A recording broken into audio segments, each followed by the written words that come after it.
ہاں وہ سوئے لال ازار پھرتے ہیں، تیرے دن اے بہار پھرتے ہیں۔ یہاں ہمارے نعت خان پڑھتے ہیں ادب کا تقاضا کرتے ہوئے کہ کوئی کیوں پوچھے تیری بات رضا، تجھ سے شیدہ ہزار پھرتے ہیں۔ میں یہاں تصحیح کرتا جاؤں کہ یاد رکھنا مول مالکہ دی بارگاہ چو سے لفظ دا پیا، اس دی مثال ہے کہ امیر المجاہدین عالم بھی ہیں، فاضل بھی ہیں، شیخ بھی ہیں، حقیقت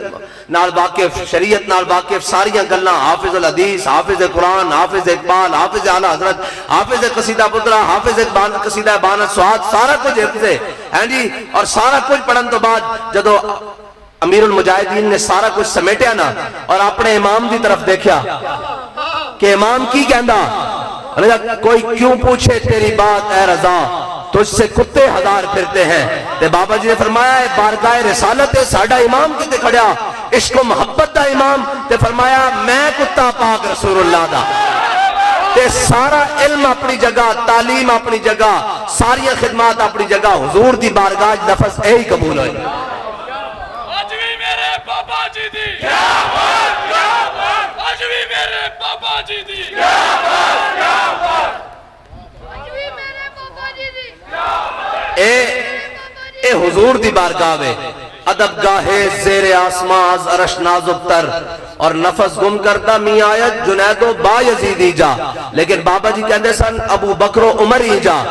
اے تضمین کی تھی پھر بابا جی نے فرمایا جب یہ آیت نازل ہوئی نا یا ایھا الذین آمنوا لا ترفعوا اصواتکم فوق صوت النبی، ہاں جی، اے جب آیت نازل ہوئی تو فرمایا حضرت جناب سیدنا صدیق اکبر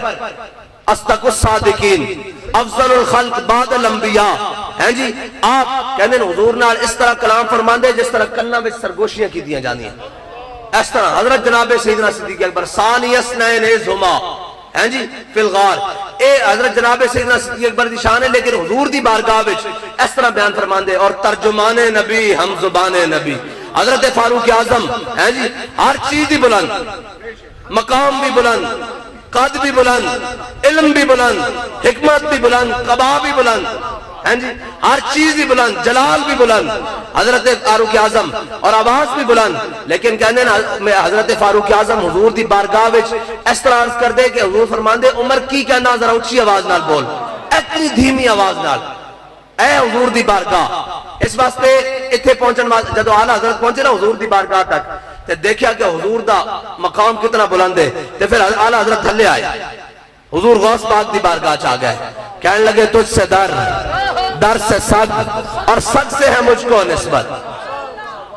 ہیں جی، جدو اس مقام تے آئے نا دیکھیا نہیں امام احمد رضا ہے بڑی بڑی بارگاہ ہے، اتھے تا انبیاء سے کروں عرض کیوں مالکوں، کیا نبی ہے تمہارا ہمارا نبی، ہیں جی، اے حضور دی شان ہے۔ اور میرے آقا مولا صلی اللہ علیہ وسلم میں نال اسلام جنے پیدا کردہ نا، ہیں جی، اسلام ہجوم دا قائل نہیں، اسلام جنے دا قائل ہے، ہیں جی، ایک جنا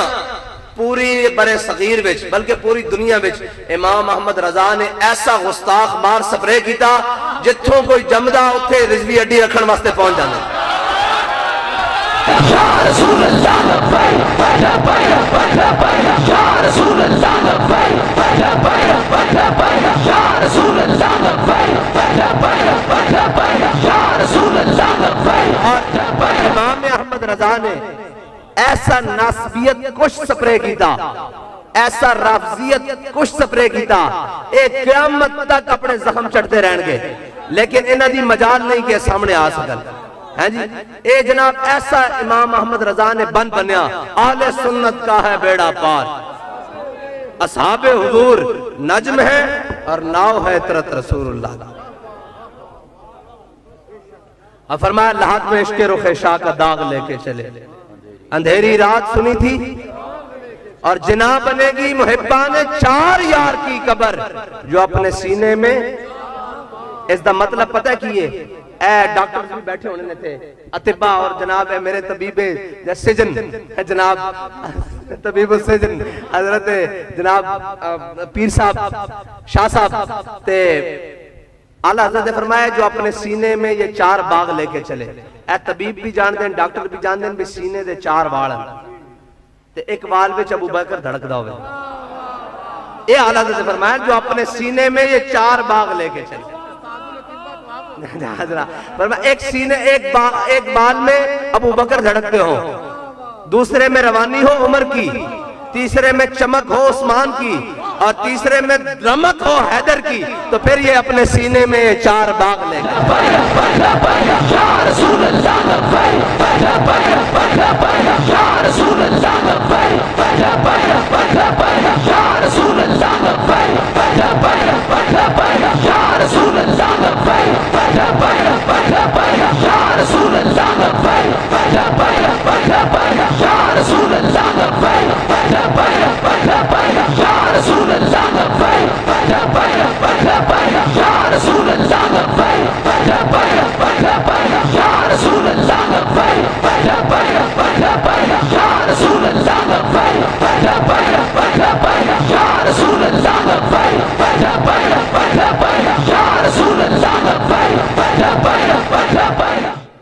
بابا جی نے اپنی ایک تقریر میں بولا،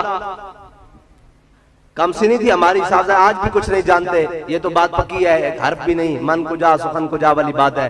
بابا جی نے اپنی تقریر میں بولا کہ اعلیٰ حضرت نے برے صغیر میں حضور کی عزت و ناموس پر چومکھی لڑائی لڑی ہے۔ ابھی سمجھ نہیں آئی بھی چومکھی لڑائی ہوتی کس طرح ہے۔ پھر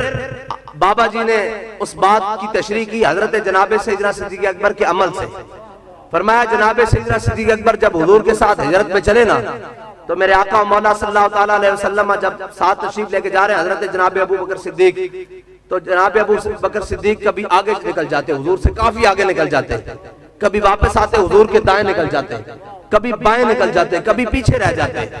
میرے آقا و مولا صلی اللہ علیہ وسلم نے پوچھا صدیق یہ بھی کوئی چلنے کا طریقہ ہے؟ کبھی آگے چلتے ہو، کبھی دائیں چلتے ہو، کبھی بائیں چلتے ہو، کبھی پیچھے چلتے ہو، یہ بھی کوئی چلنے کا طریقہ ہے؟ غلام کا اظہار وفا دیکھیے، حضرت جناب سیدنا صدیق اکبر نے قیامت تک کے لیے آنے والے مسلمانوں کو حضور کی عزت کے لیے، حضور کی ناموس کے لیے چلنے کا طریقہ بتایا۔ فرمایا یا رسول اللہ جب میرے دل میں خیال آتا نا کہ کہیں دشمن آگے سے نہ آ جائے تو میں بھاگ کے آگے چلا جاتا ہوں۔ فرمایا جب میرے دل میں کہیں خیال آتا ہے کہ دشمن شمال سے نہ آ جائے تو میں شمال کی جانب چل پڑتا ہوں، جب کہیں خیال آتا ہے کہ دشمن جنوب کی طرف سے نہ آ جائے تو میں جنوب کی جانب چل پڑتا ہوں، اور جب کہیں خیال آتا ہے کہ دشمن پیچھے سے نہ آ جائے تو یا رسول اللہ میں پیچھے کی طرف چلا جاتا ہوں۔ فرمایا اعلیٰ حضرت نے بھی ایسے چومکھی لڑائی لڑی ہے، جس طرف سے کوئی آیا ہے،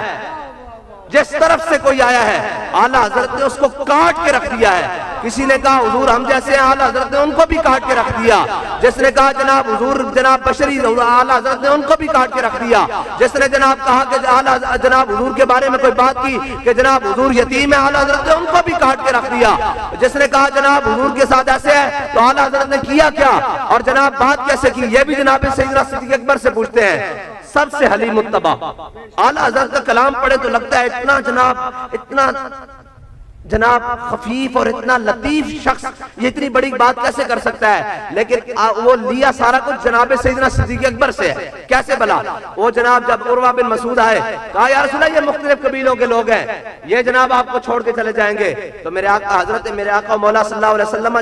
جلوہ گر ہے لیکن حضور کی بارگاہ ہے، لیکن جناب سیدنا صدیق اکبر امسس بذر اللہ انحن نفر و ندعو، ہاں جی، اور دشمن احمد پہ شدت کیجئے۔ یہی اعلیٰ حضرت نے کیا ہے، دشمن احمد پہ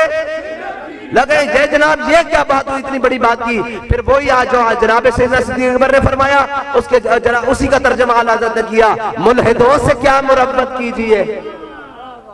کہا دشمن احمد پہ شدت کیجئے۔ اس کا مطلب یہ ہے کہ حضور کے دشمنوں سے جب بات آ جائے تو تگڑی کر کے کرنا، نہ کہ یوں یا نہ کہ یہاں، ان کو سمجھ نہ آئے کہ یہ حضور کا غلام چاہتا کیا ہے، بلکہ بات تو اس طرح کرنی کہ جناب ان الذی عاہدنی خلیلی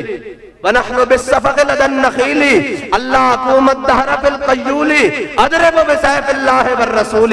میرے آقا و مولا صلی اللہ تعالیٰ علیہ وسلم نے جب تلوار عطا فرمائی نا حضرت ابو دجانہ کو، تو ایسے چھوڑے بازو باہر نکال کے، اسی تو آڑے سامنے ایتے بڑے مسکین میں بڑھ کے بیٹھے ہیں، شاہ صاحب نے پتا ہوتے بڑی ہیں جناب ہیں موچانو تا دے کے جائیں موڑے کھول کے بھائی دے سن، موڑے کھول کے بھائی دے سن حضرت ابو دجانہ دی سنت ادا کرن واسطے۔ گل ساڑی نہیں، گل ساری مالکان دی، ہاں جی، اور ساڑی بھی گل ساڑے شہی کوئی نہیں ہے، ساڑی حیثیت ہی کوئی نہیں۔ اور حضرت صوفی اللہ دیتا صاحب وسن پورے آلے فرمان دے سن کتے دی رسی ہوئے مالک دے ہاتھے تو شیر نو بھی پہ جانا، تے ساڑی رسی مالکہ دے ہاتھے چھے ہاں جی اس واسطے اسی ہوتے جوڑے جناب حضرت ابو دجانہ نے بھی ہاتھ کھولے اس طرح پہلوانا علی چال پورے لشکر دے سامنے ادھر جناب اہل مکہ دا لشکر کھڑے اہل قریش دا جناب کفار کھڑے اور ادھر جناب حضور دے غلام کھڑے اور جناب احد دا میدان ہے اور این حضرت ابو دجانہ پہلوانا علی چال ادھر ادھر تے ادھر ادھر جو میں شاہ جی ڈھلائی نہیں کری دی اندر جیل دے باہر پیرے وچ ڈلائی اس طرح حضرت ابو دجانہ چل رہا ہے اس طرح کر کے اس طرح کدی ادھر اس طرح میرے آقا مولا صلی اللہ تعالی علیہ وسلم نے اور شعر پڑھ رہا ہے کہ آج کھجوراں دے جھنڈ وچ اپنے آقا مولا